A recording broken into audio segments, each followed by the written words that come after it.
On the day I go to the car dealership to pick up my car, I'm told that the previous salesperson has resigned, so a different salesperson will attend to me. Yet the first thing the salesperson does is say that I paid too little for the car and demand that I pay more to make up the difference. The other salesperson is truly an idiot. How could he sell a car for $300,000 in cash? It's no wonder he got chewed out and quit. If you want to take the car, you'll have to switch to a 5-year loan with an interest rate of 12%. I'm rendered speechless as he blatantly tries to extort me. I've already paid and signed the sales contract. You're breaching the contract.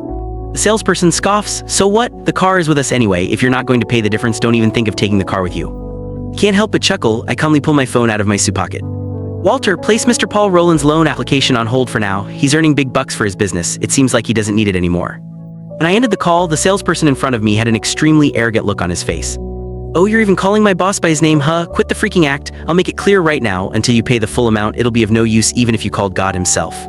He pulled out a sales contract he had prepared ahead of time from his folder, outlining the loan and payment terms. Then he slammed it down hard on the table. Here you go, it's written in black and white, a 5-year loan and an interest rate of 12%. Sign it and you'll be able to drive off with the car right away.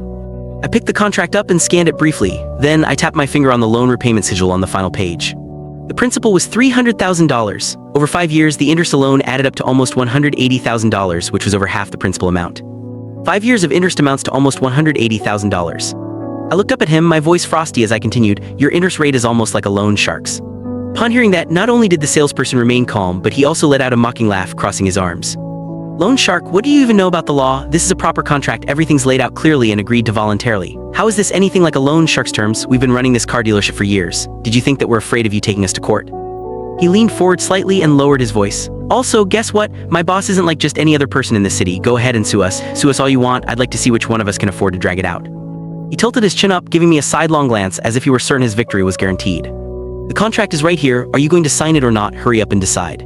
All of a sudden, police sirens blared at the entrance. The salesperson's face fell instantly. You even called the cops.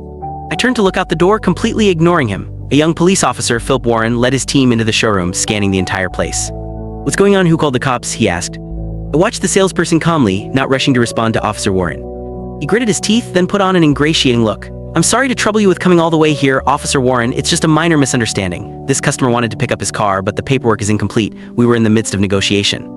Officer Warren raised his hand, putting a stop to the salesperson's attempt to ingratiate himself. In a neutral manner, he asked, what were you negotiating? Explain things clearly. Hear me out. The salesperson pointed at me with a completely helpless expression and said, this man came and made a reservation for a car before, but he didn't sign a contract at the time to finalize the sale. Yet he now insists on taking the car. He's putting us in a tight spot as well. I finally spoke up, my voice calm. Officer Warren, I paid $300,000 in cash and signed a contract in black and white. Click the link on the homepage to watch the full follow-up for free.